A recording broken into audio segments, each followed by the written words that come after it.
오늘 이 아침 우리가 함께 볼 말씀은 골로새서 1장 4절에서 5절 말씀입니다. 골로새서 1장 4절과 5절 말씀을 읽고 이 아침 우리에게 주시는 하나님의 은혜를 함께 나누도록 하겠습니다. 우리는 그리스도 예수에 대한 여러분의 믿음과 모든 성도를 향해서 여러분이 품고 있는 사랑을 전해 들었습니다. 이 믿음과 사랑은 여러분을 위하여 하늘에 쌓아두신 소망에 근거합니다. 이 소망은 여러분이 진리의 말씀, 곧 복음을 받아들일 때 이미 들은 것입니다. 아멘. 죽음 이후의 삶에 대한 그 관심과 궁금증은 사람들 사이에서 이제 과거부터 있어 왔던 것들이죠.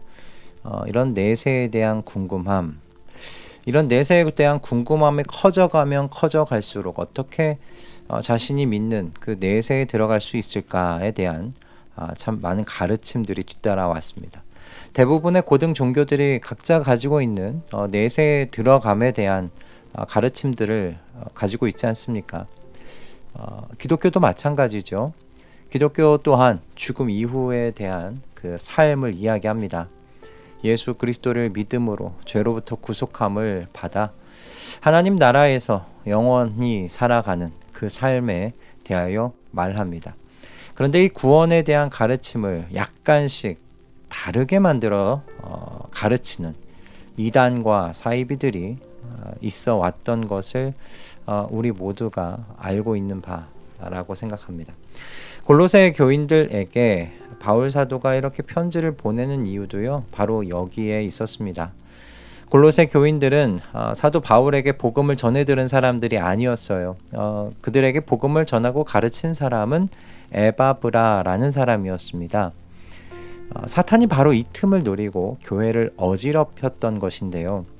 일련의 거짓 교사들이 골로새 교회 안에 들어간 겁니다. 그리고 에바브라가 전한 복음이 온전한 것이 아니어서 구원받기에 충분한 것이 아니라고 전하기 시작한 겁니다. 그렇기 때문에 바울 사도가 이 골로새에 있는 충성된 그리스도인들에게 에바브라가 전해주고 가르친 복음이 온전한 것이고 정확한 것이라는 그것을 확증해 줄 필요가 있었던 거예요. 그래서 이 편지를 지금 보내고 있는 겁니다. 골로새 교인들에게 이 점 매우 중요한 문제였습니다. 그들의 구원의 문제가 달려 있었던 것이고 지금 현재 핍박과 고난 속에서 그들이 붙잡고 있는 이 진리가 온전하지 않은 것이라면 이들의 모든 노력이 헛수고이기 때문에 매우 중요한 문제였습니다. 그래서 이 혼란은 그들의 이 기반을 흔드는 것과 같은 것이었죠. 그래서 바울 사도가요, 골로새 교인들에게 편지를 쓰면서 그리스도인이라면 그리스도인이 가지고 있는 그 영성에는 세 가지의 특질이 있다는 것을 소개합니다. 이 세 특질은 성도의 영혼 안에 하나님께서 분명하게 역사하고 계시다는 확실한 증거가 된다는 거예요. 이 특질은 오늘날 성도들 안에서도 공통적으로 나타나야 하는 것입니다. 이건 모든 시대, 모든 성도들에게서 공통적으로 나타나야 하는 정말 그리스도인의 영성을 특징한다, 이야기할 수 있는 것입니다. 그래서 구원을 위한 수많은 가르침들을 쫓아갈 것이 아니에요. 우리 안에, 내 안에 이 세 가지의 영적인 특질들이 있는지를 살펴보기만 하면 됩니다. 그러면 내가 진리 안에 있구나, 내가 받은 그리고 가르침받은 복음이 완전한 것이구나, 온전한 것이구나, 그렇게 생각할 수 있다는 거죠. 여러분, 좋은 나무는 반드시 좋은 열매를 맺게 되어 있어요. 그러므로 하나님의 성령께서 임한 사람에게는 반드시 다음에 세 가지 특징이 나타나게 되어 있습니다. 그 첫째가 무엇이냐면, 하나님의 성령이 임한 사람에게는요, 그리스도에 대한 믿음을 우리가 발견할 수 있다는 겁니다. 여러분, 믿음은요, 한 사람의 삶에 하나님께서 역사하신다는 정말 특별한 결과입니다. 믿음은 사람의 결단과 결심이 아니에요. 사람이 믿어보겠다고 결심한다, 결단한다고 해서요 그리스도에 대한 믿음이 생기지 않습니다. 왜 그런가? 이 믿음의 내용이 특별한 것이기 때문입니다. 이 믿음이라는 것이 그 내용을 어떤 지식적인 알무로 채우는 게 아니에요. 믿음의 내용이 뭐냐면 간단하게 이야기하면 이겁니다. 예수가 메시아, 그리스도, 구원자이시고 또 주님이 되신다는 믿음이기 때문입니다. 그분이 내 주님이 되신다. 여러분 이건 엄청난 일입니다. 이것은 사람의 의지, 결단으로 이루어질 수 있는 일 아닙니다. 그러므로 이 기준으로 여러분 자신을 또한 점검해 보시면 됩니다. 나는 예수 그리스도를 주님으로 믿고 있는가 하는 거예요. 그분이 내 온 삶의 주인 되시는가 하는 겁니다. 아니면 내가 아직도 주인인가? 이것을 살펴보시면 된다는 겁니다. 하나님의 은혜의 역사는요, 이 주도권을 기꺼이 그리스도께 넘겨드리게 만듭니다. 여러분 이 사실을 기억하실 수 있기 바랍니다. 그러므로 하나님의 성령이 임한 사람에게서는 그리스도에 대한 믿음을 우리가 발견할 수 있습니다. 그것은 지적인 고백 아닙니다. 그리스도가 내 주님이 되신다는 믿음입니다. 두 번째로 하나님의 성령이 임한 사람에게서는요, 여러분 형제의 즉 사랑의 실천을 우리가 볼 수 있습니다. 사도 바울은 골로새 성도들에게서 그들이 품고 있는 사랑에 대한 소식을 전해 들었다고 이야기합니다. 여러분 사랑도 마찬가지예요. 사랑은 사람이 가지고 있는 기본적인 성품이 아닙니다. 성경이 가르치는 바는 뭐냐면 사람은요 사랑할 수 없는 존재로 전락해 버린 상태라고 가르칩니다.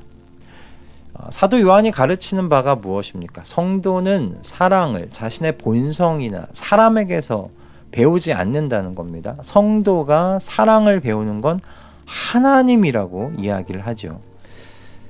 성도가 하는 사랑은 그러므로 성령 하나님께서 모든 하나님의 자녀에게 주시는 특별한 선물입니다.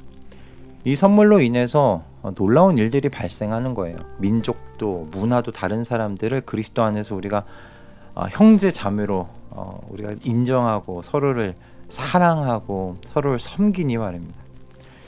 그래서 사도 바울도 얼굴 한번 보지 않은 골로새 성도들의 그 영적인 성장을 위해서 쉬지 않고 기도했던 것 아니겠습니까? 이렇게 그리스도 안에서 형제와 자매를 사랑하는 이 특별한 선물을 받았기 때문에 성도는 하나님의 사랑의 증거를 내가 하나님으로부터 뭘 받았는가 그런 것을 통해서 찾지 않는다는 겁니다. 내가 그리스도 안에 있는 형제와 자매를 진심으로 사랑하는 그 사랑의 실천을 한다면 하나님께서 나를 사랑하여 주신다는, 하나님께서 내 안에 역사하고 계신다는 증거로 그 사랑의 실천을 우리가 생각할 수 있다는 거죠. 그것을 증거로 받는다는 거죠. 우리 말씀동행 식구들은 하나님께서 내 삶에 뭐를 주셨는가, 내가 하나님으로부터 뭘 받았는가, 그런 것을 통해서 확신을, 하나님에 대한 사랑을 확신받지 않으셨으면 좋겠습니다. 오히려 내가 그리스도 안에 있는 형제와 자매를 사랑하는 그 사랑의 실천을 통해서요, 하나님께서 내 안에 지금 역사하고 계신다는 증거를 확인받으실 수 있기를 주님의 이름으로 축복합니다. 마지막으로 하나님의 성령이 임한 사람에게서 뭘 볼 수 있는가? 소망을 보게 됩니다. 사도 바울은 골로새 교인들이 가지고 있는 그 믿음과 사랑의 출처가 바로 지금 그들이 가지고 있는 소망이라고 말하죠. 장차 성도들에게 예비된 복들을 확신하고 기대하기에 이처럼 소망이 뿌리가 되어서 믿음과 사랑의 열매를 맺는 겁니다. 장차 받을 부활에 대한 소망, 그리고 마침내 들어갈 하나님 나라의 소망, 그토록 얼굴을 마주하기를 소원하는 주님을 뵙고 그분과 영원한 삶을 사는 그 소망. 여러분, 이런 소망이 없다면 그리스도에 대한 믿음과 형제와 자매에 대한 사랑 존재할 수 없습니다. 뿌리가 없는데 어떻게 열매가 있을 수 있겠습니까? 하나님의 성령께서는 성도의 영혼에서 부활과 하나님 나라의 소망을 잃지 않도록 성도의 영혼을 지키고 인도하시는 줄 믿습니다. 여러분 어떠십니까? 여러분의 영혼 안에서도 부활에 대한 소망, 하나님 나라에 대한 소망 가지고 계십니까? 여러분 그것이 바로 그 소망이 있다면 그것이 바로 하나님께서 여러분 안에서 지금 일하고 계신다, 역사하고 계신다, 그 증거임을 여러분 기억하실 수 있기 바랍니다. 오늘 우리가 나눈 이 세 가지가 여러분 안에서 발견된다면 여러분은 완전한 진리, 건강한 복음을 전수받은 것인 겁니다. 그리고 그리스도의 구원의 방주 안에서 지금 안전히 거하고 계신 것이죠. 그러니 이런저런 다른 가르침을 찾아갈 필요도 없습니다. 여러분의 구원을 의심할 필요도 없습니다. 흔들릴 필요도 없습니다. 믿음과 사랑과 소망, 이 세 가지가 우리 안에 있는지 스스로 점검만 해 보시면 됩니다. 우리 성도님 모두가 건강하게 좋은 나무로 자라서 좋은 열매를 맺는, 그렇게 하나님을 기쁘시게 해드리는 주님의 자녀요 종들 다 되시기를 이 아침 주님의 이름으로 축복합니다. 기도하겠습니다. 주님, 과거에도 그랬고 오늘날에도 우리의 복음과 구원의 확신을 흔들려는 어두운 영들의 모략이 있습니다. 그러니 주님의 자녀들이 진리 안에 든든하게 서 있도록 가르치시고 인도해 주시옵소서. 오늘 말씀으로 분명히 우리에게 가르치시는 건 믿음과 사랑과 소망을 증거로 살피라라는 것입니다. 여러 가르침에 귀 기울이지 않게 하시고 묵묵히 우리 자기 자신 안에서 믿음과 사랑과 소망이라는 이 좋은 열매 맺혀지고 있는지 살펴볼 수 있도록 주님 우리를 도우시고 우리를 지도하시고 인도하여 주시옵소서. 그렇게 진리 안에서 자라가는 좋은 나무임을 확인받으며 주님 안에서 주님과 함께 동행할 수 있도록 주님 오늘 하루 또한 축복하여 주시옵소서. 예수 그리스도의 이름으로 기도드립니다. 아멘.